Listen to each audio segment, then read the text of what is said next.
I enjoyed what you said about how we train ourselves out of our own creativity, and I think we're actually talking very much about the same thing. The jungle and branches that I was sort of discussing are also inside of me. They're barriers that I've built up, just like that cage, uh, to kind of keep the full creative drive away from the Brock that's good at math and logic and school, which is admittedly an extremely small part of Barack. But more than that, it's sort of a specific brand of creativity that I'm looking for. See, just as you described the different aspects that make up the massive atoms that are Josh, I also think that there are many aspects to creativity. There's the part that lets me come up with these metaphors, that lets me doodle in class. Do you see these? High quality doodles. Awesome. There's even the part of the creativity that lets me do cool math problems in my head, you know? But the creativity that I'm talking about is that kind of insanity, that insatiability, because, like you said, just being a person is really, really hard. And I think it drives most of us to insanity, anyways.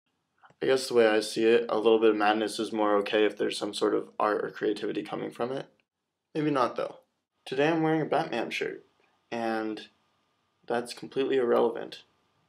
This all makes me think of Viktor Frankl's book, Man's Search for Meaning. It's a really short book. He wrote it while in a concentration camp during the Holocaust.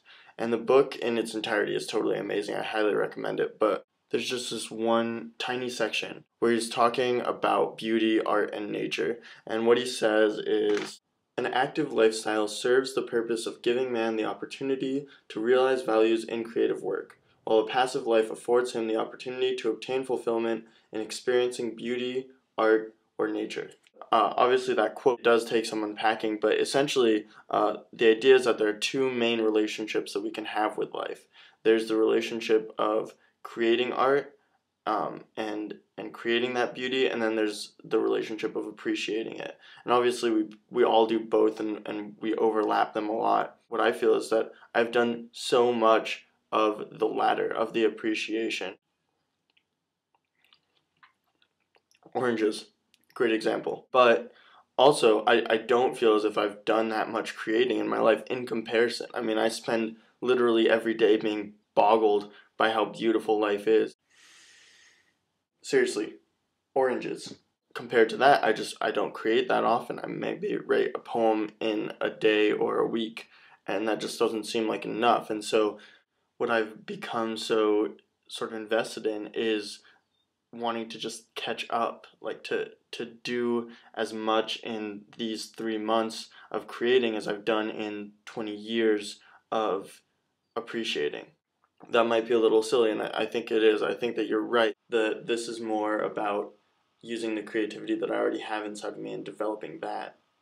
That the only choice I really have in the situation is how to utilize the tools afforded to me to deal with my sort of outside environment.